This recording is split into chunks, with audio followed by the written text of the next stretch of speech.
Boa tarde.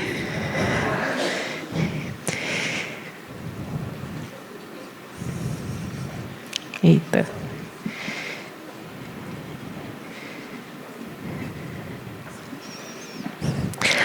A adoção é sobre encontrar crianças para famílias. Mas, corrigindo aqui, gente. A adoção não é sobre encontrar crianças para famílias, mas construir famílias por meio do apoio. Amor é o destino e a orientação parental é o GPS que garante que ninguém se perca pelo caminho.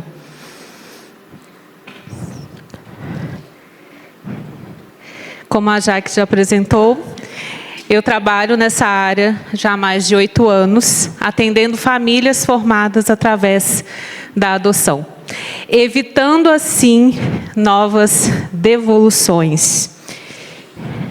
Essa é a minha família. Meu filho mais velho, Ícaro, ele chegou com 10 meses, através da adoção. Aí temos o Enzo, que está tentando ajudar a irmã a se acalmar. Henrique, Hilary e Malu, a bebezinha. Sou mãe de um quinteto. A minha prática está aqui.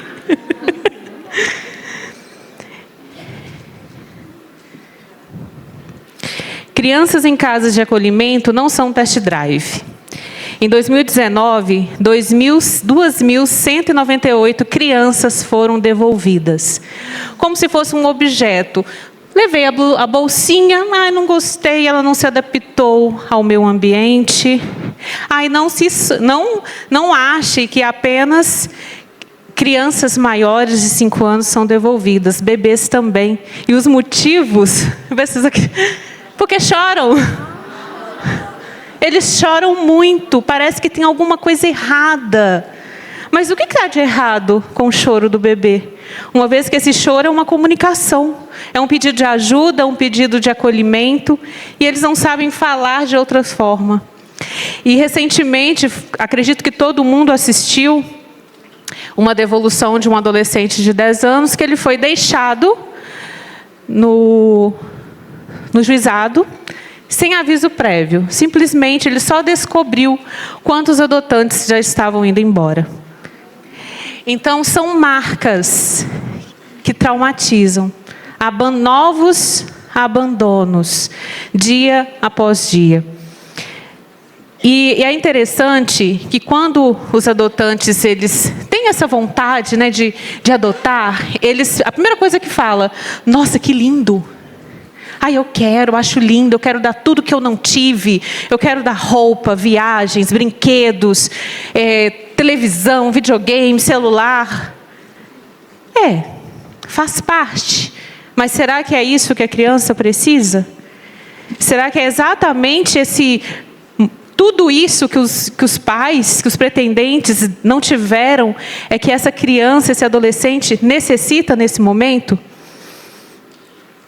Antes de orientar a criança, a psicanálise analisa a defesa do adulto. O sintoma não está no quarto da criança, está na história não resolvida dos pais, que impede o olhar de acolhimento e adaptação. O objetivo não são pais perfeitos, mas pais que suportem a própria falha. E é nessa permissão winnicottiana de não saber que a rigidez se desarma e o holding afetivo que a criança precisa finalmente acontece. E nós sabemos que nas análises com os pais, tudo isso é a pontinha do iceberg. Porque analisando os pais, a gente percebe muita rigidez, dificuldade de ceder, uma infância difícil, raiva, sentimento de abandono, falta de validação, medo de esperar e negligências. E tudo isso é transportado para a criança que viveu na pele tudo isso. É um trauma em frente ao outro.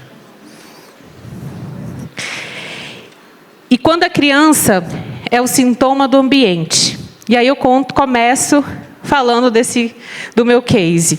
A família me procura, cogitando a ideia de não ficar com a criança. Uma criança com 5 anos na época. E todas as questões dessa criança era justamente o que eu mencionei aqui.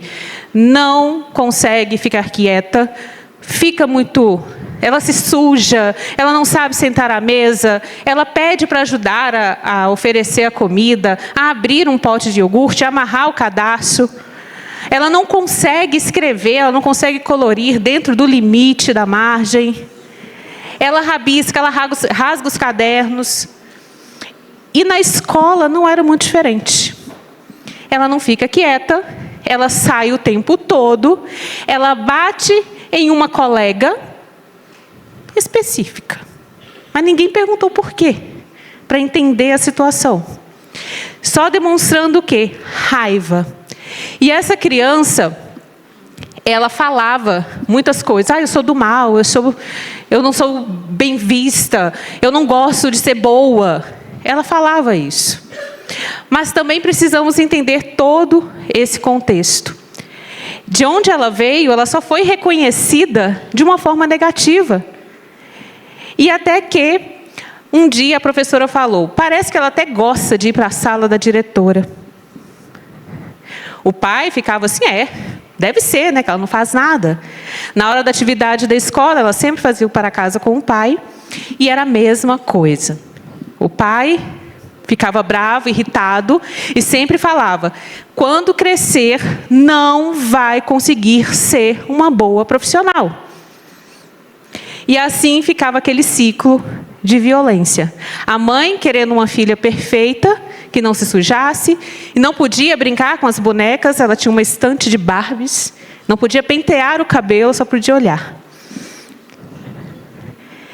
O vínculo, ele começa quando o adulto muda o olhar. É necessário ter essa mudança, enxergar a necessidade da criança. E quando a família começou esse acompanhamento, sempre eu colocava para a mãe, você já experimentou pentear os cabelos das bonecas junto com a sua filha? O quê? Nunca. Eu nunca pude pentear os cabelos das minhas bonecas. Ou seja, ela estava reproduzindo um comportamento.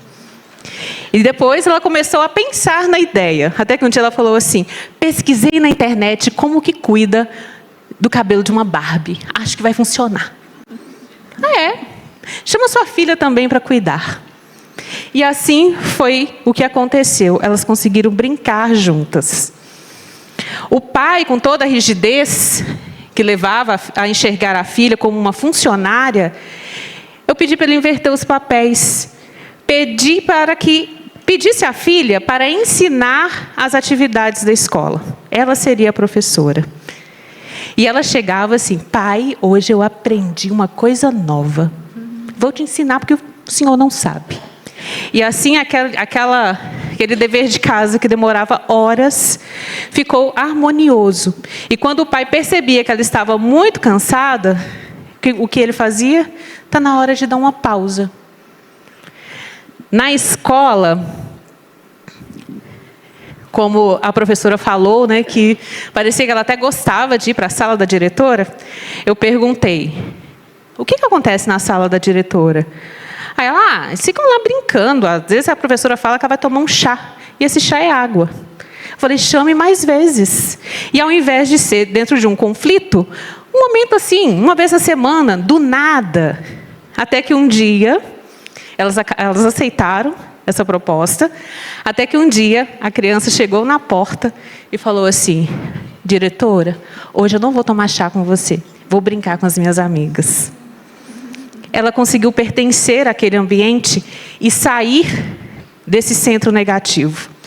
E os desenhos que antes demonstravam muita violência, só usavam uma cor, foi ganhando uma forma, até que ela conseguiu se desenhar. Ela conseguiu existir dentro daquilo que ela é.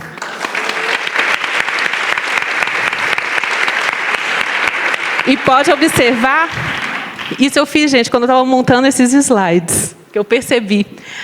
O preto e o vermelho, eles foram colocados nas flores.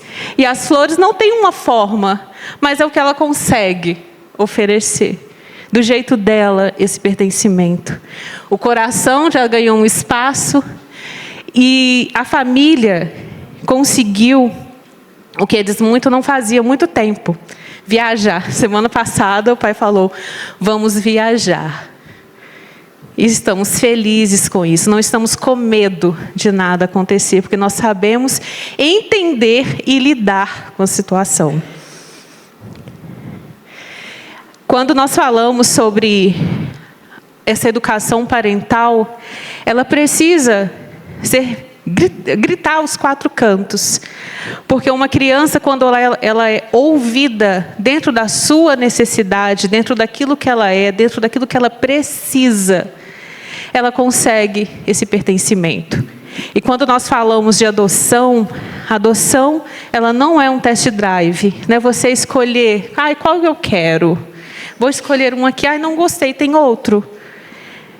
Nós precisamos de pessoas, de pais dispostos a educar, que quando se encerra o processo de adoção, você tem um filho. E esse filho é o filho real, que tem demandas e que vai precisar de um ambiente suficientemente bom para pertencer. Muito obrigada.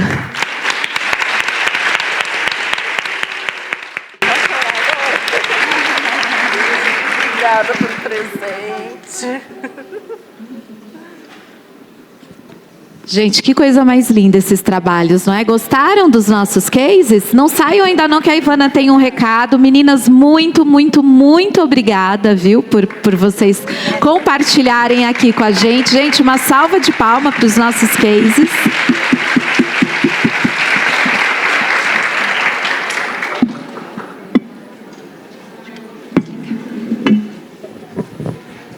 Gente, parabéns. Vocês conhecem essa moça? Tem palestrante que deixa conteúdo para o ano que vem. Tem palestrante que chega com 1 ano de antecedência. Thelma veio para o Brasil, todo mundo que conhece sabe que ela mora fora do Brasil. Nos Estados Unidos, ela veio gravar uma temporada do podcast dela, A Infância Explica. E me avisou que ia passar aqui, porque ela fazia questão de prestigiar a gente. E porque ela faz parte desse movimento, desde o princípio, desde o início, e confirmou a participação dela no nosso, o quê?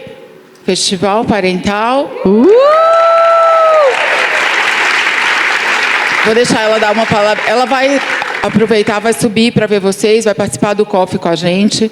Só para lembrar, Dayana Garbim vai autografar agora, antes do painel dela. Hugo vai autografar agora.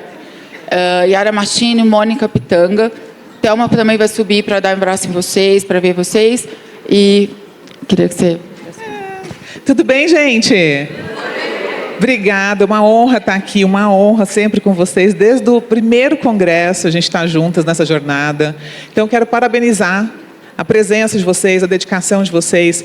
O Brasil é gigante e esse movimento precisa crescer muito. Nós ainda somos muito pequenininhas para a grande necessidade desse mercado. Então, conte comigo. Como a Ivana falou, hoje eu vim aqui dar um oi, mas também já fui convocada e confirmada para o ano que vem. Eu espero ver todos vocês aqui de volta.